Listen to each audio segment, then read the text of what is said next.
काली काली तारा तारा त्रिपुर सुंदरी भुवनेश्वरी भैरवी छिन्नमस्ता धूमावती बगलामुखी मातंगी कमला। और उन्होंने अपने अंदर से अति शक्तिशाली 10 महाविद्याओं को प्रकट किया।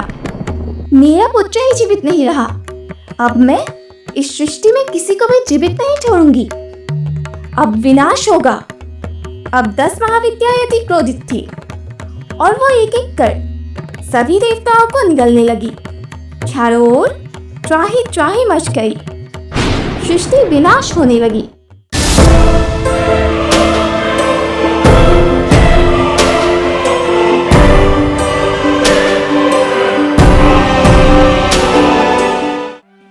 युगों पहले की बात है। उस समय महादेव और मां पार्वती का केवल एक ही संतान था, भगवान कार्तिकेय। लेकिन तारकासुर को मारने के बाद वह देव सेनापति नियुक्त कर दिए गए और कैलाश से दूर रहने लगे। इस कारण मां पार्वती को वह मौका ही नहीं मिला कि वो अपने पुत्र के साथ समय व्यतीत कर सके और उस पर ममता न्यौछावर कर सके। इसलिए एक दिन जब मां पार्वती स्नान कर रही थी, तब उन्होंने अपने शरीर के उपटन से एक सुंदर बालक का पुतला बनाया और अपनी शक्तियों से उस पुतले को एक जीवित शिशु के रूप में परिवर्तित कर दिया। उस समय महादेव कैलाश पर नहीं थे और अपने पुत्र गणेश जी से अनभिज्ञ थे। अपने पुत्र को देख मां पार्वती बहुत ही खुश हुई और उन्होंने उनका नाम गणेश रखा। फिर माता पार्वती ने गणेश जी को यह आदेश देते हुए कहा, पुत्र, मैं स्नान करने जा रही हूँ। मेरे वापस न लौटने तक तुम किसी को भी अंदर प्रवेश करने की अनुमति मत देना।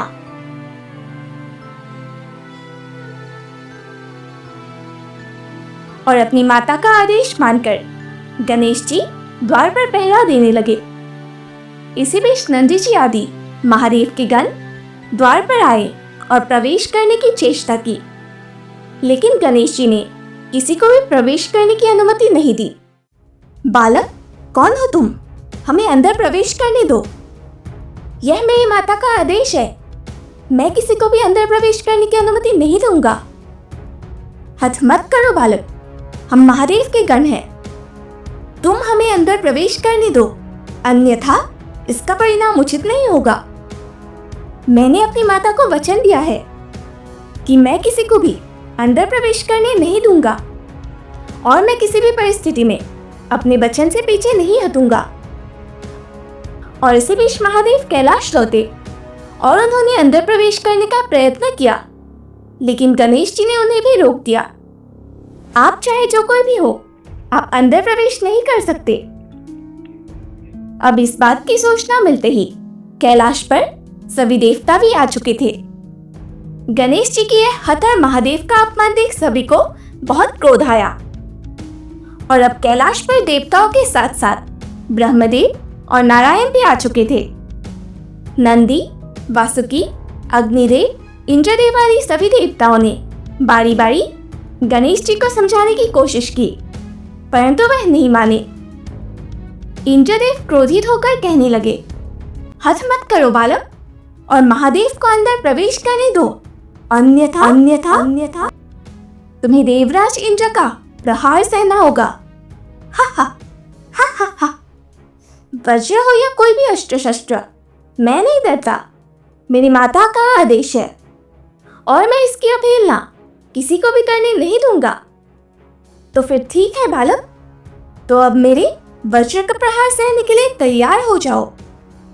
परंतु देवराज इंद्र का वज्र भी भला गणेश जी का क्या बिगाड़ पाता। गणेश जी की शक्तियां देख सभी देवता हैरान थे कि यह बालक आखिर कौन है जो देवों को भी पराजित कर दे। उनमें से किसी को भी यह ज्ञात नहीं था कि वह बालक स्वयं मां पार्वती का पुत्र है। इसलिए सबने उस बालक पर आक्रमण किया, लेकिन गणेश जी ने उन सभी इंद्रादी देवताओं को परास्त कर दिया। अब देवताओं को परास्त होता देख और गणेश जी का हाथ देख वहां नारायण और ब्रह्मदेव गणेश जी के पास गए। ब्रह्मदेव और नारायण ने गणेश जी को समझाया, पुत्र, अपनी हाथ छोड़ दो। तुम अभी बालक हो और महादेव की शक्तियों को नहीं जानते। आप दोनों इन बाकी देवताओं से ज्यादा समझदार लगते हो। परंतु यह मेरी माता का आदेश है, मैं इसे किसी भी हाल में नहीं तोड़ूंगा। पुत्र, तुम महादेव के क्रोध से अभी अनभिज्ञ हो। अगर उन्हें क्रोध आ गया तो उनका तीसरा नेत्र खुल जाएगा और अनर्थ हो जाएगा। इसलिए अपना हट त्याग दो बालक। अंत में जब सभी देवता गणेश जी से पराजित हो गए और ब्रह्मदेव और नारायण भी उन्हें समझाने में असफल रहे, तब महादेव ने अंतिम चेष्टा की। पर जब गणेश जी नहीं माने, तब ना चाहते हुए भी महादेव का क्रोध जागृत हो गया और उनका त्रिशूल उनके हाथ से छूट गया। गणेश गणेश गणेश और सीधा गणेश जी के सर को धड़ से अलग कर दिया। माँ, गणेश! तब माँ पार्वती दौड़कर बाहर आती है और गणेश जी को ढूंढने लगती है। महादेव, आप लौट आए। अरे, आप सभी देवता यहाँ? गणेश, गणेश कहाँ है? क्या आप सभी ने एक बालक को देखा? वह गणेश है, हमारा पुत्र। महादेव, आप इस प्रकार क्यों बैठे हैं? कोई कुछ तो बोलिए। ब्रह्मदेव, नारायण, कृपया आप दोनों तो कुछ बोलिए। जब सभी को यह ज्ञात हुआ तो सब चकित रह गए और दुखी भी, और माँ पार्वती के क्रोध से सभी डरते थे कि कहीं वो अपना विकराल रूप न धारण कर ले। लेकिन जब माँ पार्वती ने गणेश जी का सिर धड़ से अलग देखा तो उनके होश उड़ गए और उन्हें सत्य का ज्ञात हुआ। तब उन्होंने सबको यह बताया कि गणेश जी कौन है और उनकी उत्पत्ति कैसे हुई। आप सब देवों ने एक साथ मिलकर इस छोटे से बालक पर प्रहार किया, उसकी हत्या कर दी। यह तो केवल अपनी माता के आदेश का ही पालन कर रहा था ना? क्या यह गलत था? एक बार भी आप में से किसी ने भी यह नहीं सोचा कि मैं ये बाहर आने तक का ही इंतजार कर ले? यह सुनकर सभी को बहुत दुख और ग्लानि महसूस हुई और सब मौन रहे। अब माँ पार्वती अपने पुत्र को ऐसी अवस्था में देख अति क्रोधित हो रही थी। उनका बिला अब क्रोध में परिवर्तित हो रहा था और जब उनका क्रोध चरम पर आ गया, उन्होंने अपना विकराल माँ दुर्गा का रूप धारण किया।